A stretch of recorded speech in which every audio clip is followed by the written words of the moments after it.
Pyramids electricity generate करने वाले power plants थे।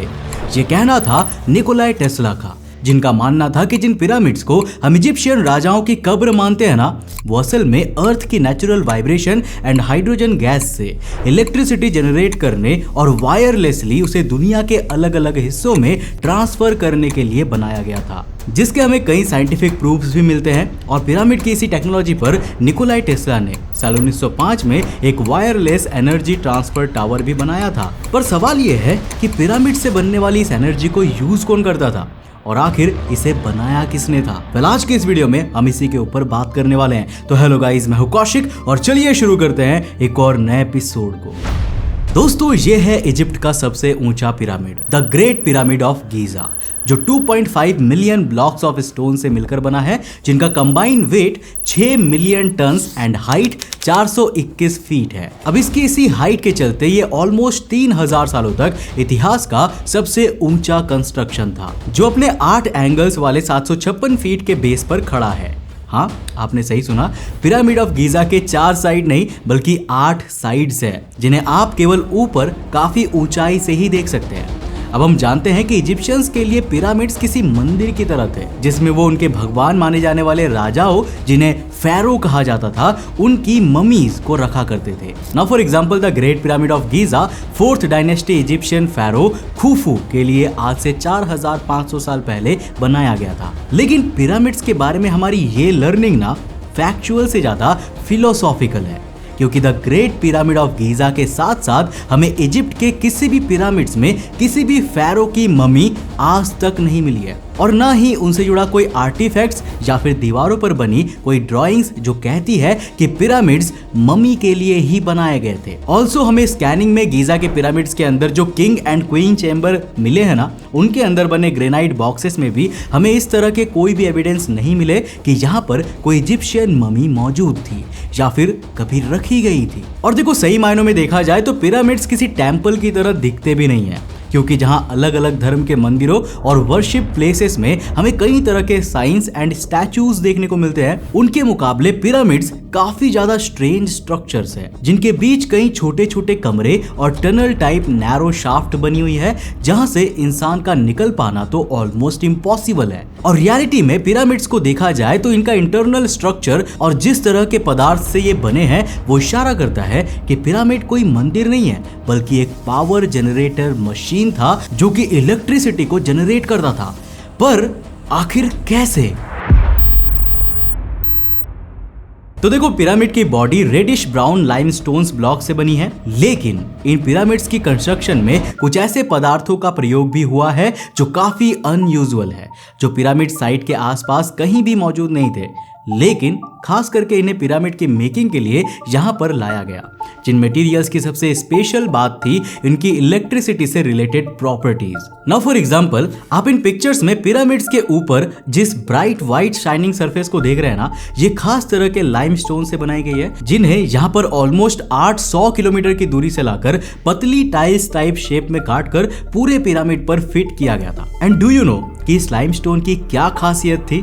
वेल, ये इलेक्ट्रिसिटी का इंसुलेटर था, यानी कि इलेक्ट्रिसिटी के फ्लो को बाहर आने से रोकता था, बिल्कुल उसी तरह जैसे हमारे बिजली के तार रबर एंड प्लास्टिक के इंसुलेटर कोटिंग से ढके होते हैं। और अगर पिरामिड के इंटीरियर पर आए तो पिरामिड के अंदर कई छोटे छोटे चेम्बर्स एंड एंशिएंट डिवाइसेस बने हैं, जिनकी मेकिंग एक रेयर टाइप के ग्रेनाइट से बनाया गया है, जिसे वैज्ञानिक रोज ग्रेनाइट कहते हैं। अब रोज ग्रेनाइट की खास बात यह है कि इसमें हाई कंसंट्रेशन में सिलिकॉन डाइऑक्साइड यानी कि क्वार्ट्ज होते हैं, जिन क्वार्ट्ज को आप स्मॉल एटॉमिक बैटरी कह सकते हैं, क्योंकि जब इन क्वार्ट्ज को कंप्रेस या फिर मूव किया जाता है ना, तो इसमें एक खास तरह का चार्ज रिलीज होता है, जिसे पाइजो इलेक्ट्रिसिटी कहा जाता है। अब ये एक तरह की इलेक्ट्रिसिटी ही है जो तब जनरेट होती है जब इन क्वार्ट्ज का एक पॉजिटिव फेज वाला क्वार्ट्ज नेगेटिव चार्ज रखने वाले क्वार्ट्ज के साथ इंटरैक्ट करता है, जिससे इन दोनों के बीच इलेक्ट्रिक करंट जनरेट होता है, जिनकी इस खासियत को हम आज भी फोन्स, जीपीएस एंड वॉच जैसे डिवाइस में प्रयोग करते हैं। अब गीजा के पिरामिड के अंदर किंग और क्वीन नाम के 2 चेम्बर्स ऑलमोस्ट 85% तक इन्हीं क्वार्ट्ज वाले ग्रेनाइट से बने हैं, इसके अलावा इनमें जो वायर टाइप स्मॉल पैसेजेस बने हैं वो भी इन्हीं क्वार्ट्ज के हैं। अब ये इतना ज्यादा क्वार्ट्ज ग्रेनाइट है कि अगर राइट प्रेशर अप्लाई किया जाए तो ये सभी टनल एंड चेम्बर्स इतनी ज्यादा इलेक्ट्रिक करंट जनरेट करेंगे कि ये पूरा पिरामिड एक जॉइंट पावर प्लांट की तरह काम करेगा। एंड हमारे पास प्रूफ भी है कि पिरामिड एक्चुअल में पावर प्लांट ही था। आइए आगे जानते हैं। तो दोस्तों, पिरामिड्स का इलेक्ट्रिक पावर प्लांट होने का ये आइडिया नया नहीं है। इस कॉन्सेप्ट का जिक्र सबसे पहले साल 1998 की famous book the Giza power plant में किया गया था, जिसे ब्रिटिश ऑथर क्रिस्टोफर ड्यून ने लिखा था, जिनके मुताबिक पिरामिड्स का power plant mechanism step by step process के बाद इलेक्ट्रिक पावर जनरेट करता था, जिसमें पहले स्टेप की शुरुआत पिरामिड के बिल्कुल नीचे ग्राउंड में मौजूद सबटेरेनियन चेंबर से होती थी, जो जमीन के नीचे मौजूद ग्राउंड वाटर डिपॉजिट यानी कि एक्वीफायर से मेटल रॉड से कनेक्टेड था, जिससे इन एक्वीफायर में वाटर मूवमेंट से जनरेट होने वाली साउंड वेव्स और अर्थ की नेचुरल वाइब्रेशन एक साथ रेजोनेट होते हुए सबटेरेनियन चेंबर तक आती थी, जो बाद में एस्केप शाफ्ट के जरिए पिरामिड के दूसरे हिस्सों और चेंबर्स तक पहुंचती थी। ऑल्सो डिस्कवरी के दौरान हमें गीजा पिरामिड के क्वींस चेंबर में हाइड्रोजन गैस की क्रिएशन के प्रूफ भी मिलते हैं। तो देखो, क्वींस चेंबर में दो शाफ्ट मौजूद है, northern shaft and southern shaft, जिसमें पहले नॉर्दर्न शाफ्ट में हमें हाइड्रोक्लोरिक एसिड और सदर्न शाफ्ट में हमें हाइड्रेटेड जिंक क्लोराइड के ट्रेसेस भी मिले हैं, जो दोनों केमिकल कंबाइन होकर highly flaming and pressurised hydrogen gas बनाते हैं। पर आखिर इस हाइड्रोजन गैस का होता क्या था? पर इसका जवाब भी हमें पिरामिड स्ट्रक्चर के मैप से ही मिलता है। तो देखो, क्वींस चेंबर एक पतले शाफ्ट के जरिए उसके ऊपर बने ग्रैंड गैलरी चेंबर से जुड़ा है, एंड ये भी पूरी तरह क्वार्ट्ज ग्रेनाइट का बना है। इसीलिए जैसे ही क्वींस चेंबर में केमिकल रिएक्शन के जरिए हाइड्रोजन बनती है ना, तो वो तेजी से इन शाफ्ट से होते हुए दूसरे चेंबर्स तक पहुंचती है। और क्योंकि ये सभी chamber and even shafts quartz granite के बने हैं, इसीलिए हाइड्रोजन के प्रेशर के चलते ये सभी बैटरी की तरह बिहेव करने लगते हैं और इनसे करंट फ्लो होने लगता है, जो करंट इन चेंबर्स में मौजूद एयर मॉलिक्यूल्स को भी आयोनाइज्ड करने लगता है, जिससे ओवरऑल इस मैकेनिज्म की कंडक्टिविटी और भी ज्यादा बढ़ जाती है। ऑल्सो इस ग्रैंड गैलरी की खासियत यह भी है कि इसमें 27 से 28 पेयर्स ऑफ रेजोनेटर्स लगे हैं, जो ग्राउंड से आने वाले वाइब्रेशंस को मैग्नीफाई करते हुए हाइड्रोजन गैस के एटम्स को उस नेचुरल वाइब्रेशंस की वेव में ऑर्गेनाइज करते हैं, जिससे पूरा का पूरा स्ट्रक्चर और भी वाइब्रेशन एंड प्रेशर जनरेट करता है। गीजा के पिरामिड में एक सबसे बड़ा चेंबर भी है, जिसे किंग्स चेंबर कहा जाता है। वैसे ये चेंबर भी बाकी चेंबर्स की तरह क्वार्ट्ज से ही बना हुआ है, जो वाइब्रेशन एंड प्रेशर से इलेक्ट्रिसिटी जनरेट करता है। लेकिन इसकी एक एक्स्ट्रा खासियत भी है, जो कि है ये पिलर, जो कि छोटे छोटे ग्रेनाइट ब्लॉक से बना है, जिनके बीच एयर गैप्स और ऊपर की ओर रफ कट मौजूद है। अब पहले इसे पिरामिड स्ट्रक्चर को सपोर्ट देने वाला एक पिलर माना गया था, लेकिन अगर लॉजिकली देखा जाए ना, तो इसके इस खोखले स्ट्रक्चर को देखते हुए लगता नहीं है कि यह सपोर्ट के लिए बनाया गया था, बल्कि थियरीज के मुताबिक ये एक इंस्ट्रूमेंट है जो नीचे से आने वाली वाइब्रेशन एंड एटम्स की फ्रीक्वेंसी को बढ़ाने के लिए बनाया गया था, जिसका रिजल्ट एक तेज फ्लो ऑफ इलेक्ट्रिसिटी होता है। इन शॉर्ट, एक इलेक्ट्रिक पावर जनरेटर। अब ये पूरी थ्योरी काफी कन्विंसिंग तो लगती है, लेकिन इसे प्रूव करने के लिए एविडेंस की जरूरत होती है। तो क्या हमारे पास इसके लिए कोई एविडेंस मौजूद है? वेल, शायद हाँ।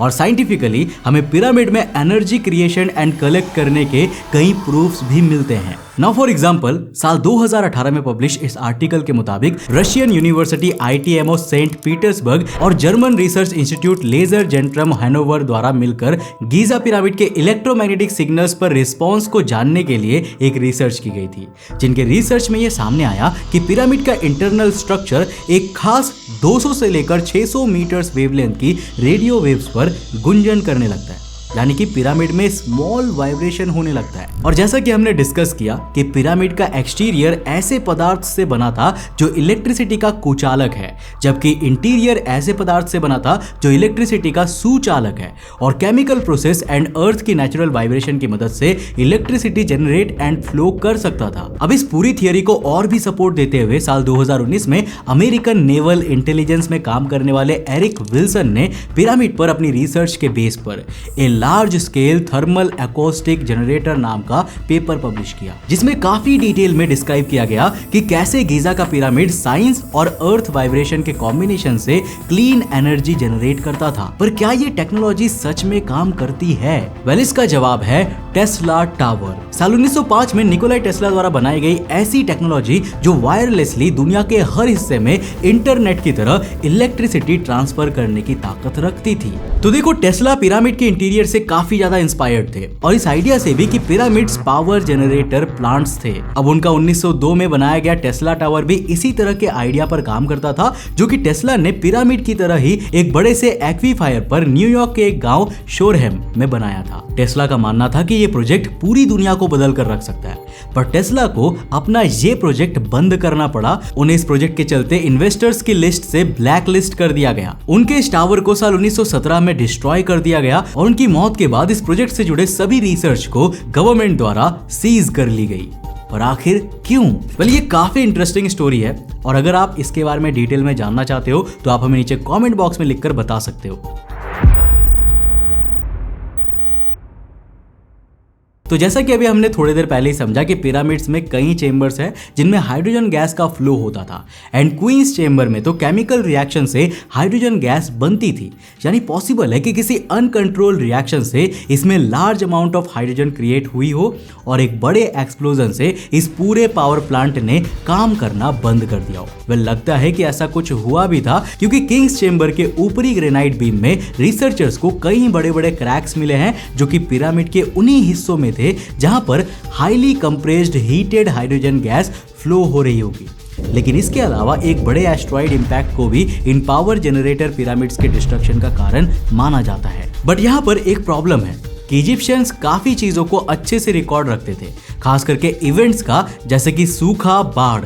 यानी कि अगर उस वक्त कोई बड़ा एस्ट्रॉइड इंपैक्ट हुआ होता ना तो उसके रिकॉर्ड्स हमें कहीं ना कहीं इजिप्शियंस के डॉक्यूमेंटेशंस में देखने को मिलते ही मिलते। लेकिन हमें आज तक ऐसा कुछ तो नहीं मिला है। पर क्या हुआ हो अगर इन पावर जनरेटर पिरामिड्स का डिस्ट्रक्शन इजिप्शियन सिविलाइजेशन की एग्जिस्टेंस से भी पहले हुई हो? Well, famous author Graham Hancock का तो यही मानना है, जिनकी ओरायन कॉन्स्टलेशन थियरी के मुताबिक जिन इलेक्ट्रिक जनरेट करने वाले पावर प्लांट पिरामिड्स की हम बात कर रहे हैं ना, सही मायने में वो इन इजिप्शियंस द्वारा नहीं बल्कि उनसे भी कई हजार साल पहले अर्थ पर रहने वाली किसी एडवांस से सिविलाइजेशन द्वारा बनाई गई थी। जिनका ये तर्क इस बात पर है कि इन तीनों बड़े पिरामिड्स को बनाने वाले सिविलाइजेशन ने इन्हें ओरायन कॉन्स्टलेशन के स्टार्स से परफेक्टली अलाइंड करके बनाया था। लेकिन इनका ये अलाइनमेंट आज के आसमान से नहीं है और ना ही आज से 4500 साल पहले के आसमान से, बल्कि इन पिरामिड्स और आसमान में ओरायन के सबसे चमकदार तारों का ये अलाइनमेंट आज से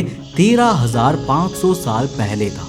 इन शॉर्ट कहूं तो जिन पिरामिड्स को आज हम देख रहे हैं ना, उन्हें 4,500 साल पहले नहीं बल्कि एक्चुअल में 13,500 साल पहले किसी एडवांस सिविलाइजेशन द्वारा इलेक्ट्रिसिटी जनरेट और डिस्ट्रीब्यूशन करने के लिए बनाया गया था। पर आखिर इन पावर जनरेटर पिरामिड्स को बनाने वाली एडवांस सिविलाइजेशन के साथ हुआ क्या? तो देखो, इन पिरामिड्स एंड स्फिंक्स स्टैचूज के किनारों पर हमें एक्सट्रीम वाटर इरोजन्स देखने को मिलते हैं, जो इस इलाके में पास्ट में आई एक बड़ी सुनामी की ओर इशारा करती है। तो रिकॉर्ड्स के मुताबिक 9700 BC यानी कि ऑलमोस्ट 12,000 साल पहले अर्थ पर एक बड़ा एस्ट्रॉइड इंपैक्ट हुआ था, जिसने अर्थ के क्लाइमेट को इतना ज्यादा गर्म कर दिया था कि कई 100 सालों से चल रही आइस एज कुछ ही पलों में खत्म हो गई और पृथ्वी पर मौजूद सारी कई किलोमीटर्स मोटी बर्फ की शीट्स पिघलकर समुद्र में मिल गई, जिससे वाटर लेवल अचानक से कई किलोमीटर तक बढ़ गया और ओशन लेवल में हुए ड्रास्टिक चेंजेस से पूरी पृथ्वी पर बड़ी बड़ी सुनामीज आई, जिसने पृथ्वी पर उस समय की सिविलाइजेशन एंड उनके स्ट्रक्चर को पूरी तरह डिस्ट्रॉय कर दिया होगा। और शायद इस सिविलाइजेशन का भी अंत इसी सुनामी ने किया था। जिस डिस्ट्रक्शन के खत्म होने के बाद जब पृथ्वी अपनी नॉर्मल कंडीशन में लौटने लगी, तब कई हजार साल बाद एक नई सिविलाइजेशन डेवलप हुई, जिसने उस डेवलप्ड सिविलाइजेशन के बचे हुए रेमिनेंट्स का प्रयोग करके तरक्की हासिल की और उनके इन पावर जनरेटर स्ट्रक्चर्स को अपने मंदिरों की तरह पूजा और उनमें अपने न्यू कल्चर को ब्लेंड करके उन्हें रिनोवेट किया। वेल, ये स्टोरी सुनने में तो काफी ज्यादा परफेक्ट है एंड ये भी एक्सप्लेन करती है कि आखिर इन पिरामिड्स का निर्माण कैसे और क्यों हुआ।